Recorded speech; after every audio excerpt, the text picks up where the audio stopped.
Hi, beautiful people. Good morning. So, you might be wondering what's on my chest. This is one of the items that I recently purchased from Temu. There's also a mic here, if you can see, but it's not connected yet. And I haven't tested this out or given a review on both of them. Today, I'm going to work out, as you can see, dressed up for that. And I'm about testing both. I'll be connecting the mic and I'll also be testing this out. See you in a bit.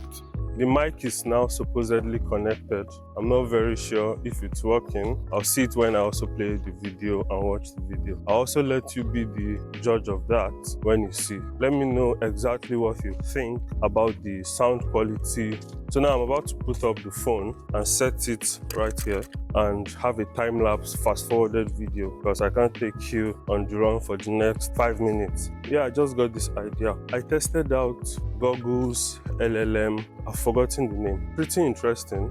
And guess what, guys? It gave me a whole podcast.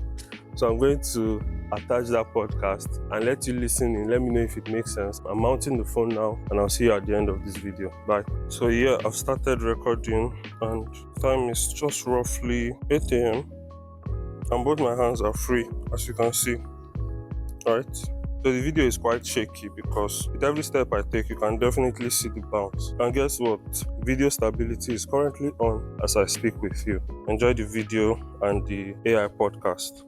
So today we're taking a deep dive and we're looking at a pretty interesting set of opportunities in the world today. We've got things like creative fashion designing, bespoke tailoring, online businesses and services, general contracts, and even merchandise. It's a pretty eclectic mix, wouldn't you say? Yeah, it's a very interesting blend of, I guess you could say, the old and the new, the traditional and the digital. Because it's like, where do all these things intersect? Right. And what does that mean for someone like you or me who's trying to, find their place. Find their place, build a career, build a business, whatever it might be. Absolutely. So I guess the first thing that jumps out at me is this idea of creative fashion designing. What do you think? What comes to mind when you hear that phrase? It really points to a shift away from mass production, kind of that fast fashion model that we've become so accustomed to. Right. It suggests something that's more unique, more personalized, more about artistic expression. Yeah, I see that. It's not just about churning out clothes, it's about creating something special. So it's almost like a return to a more artisanal approach to fashion. Exactly. And I think it also ties into the growing awareness of sustainability and ethical practices in the industry. Right. It's about knowing where your clothes come from, who made them, absolutely, what impact they have on the environment, all of that. It's about making conscious choices. Interesting. Okay, so we've got this creative fashion designing on one hand. Yes. And then right next to it, we have bespoke tailoring, which to me seems like the opposite end of the spectrum. I mean, it's all about tradition. It's about hand craftsmanship. It's very hands-on. It's very hands-on, right? Do you think there's still a place for that kind of work in today's world? Oh, absolutely. I think people crave that authenticity, that connection to something that's made with care and skill. In a world of mass-produced everything, something bespoke, something made just for you.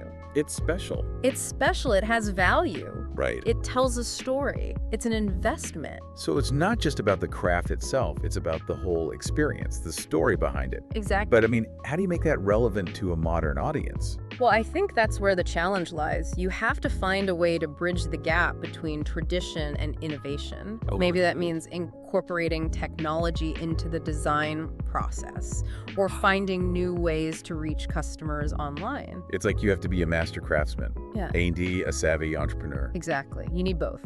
Okay, so we've talked about the creative side, the hands-on side. Yes. But then we come to this term, general contracts. Right. Which might not seem as glamorous, but is probably essential to all of these fields. Oh, absolutely. It's the foundation. It's Right. the framework that allows everything else to happen. So break it down for me. Why are contracts so important in this context? Well, think about it. Whether you're a fashion designer collaborating with a manufacturer, Yeah. a tailor sourcing unique fabrics, or someone setting up an online business, Right. you need contracts to define the terms of your agreements, Right. to protect your interests, Makes sense. to make sure everyone is on the same page. Especially in the online world, I imagine, where things can get pretty complex. Absolutely. You've got intellectual property rights, online payments, data privacy. The legal landscape is constantly evolving. So basically, you need to have a good grasp of contract law. At least a basic understanding, yes. If you want to navigate this world successfully. It's essential.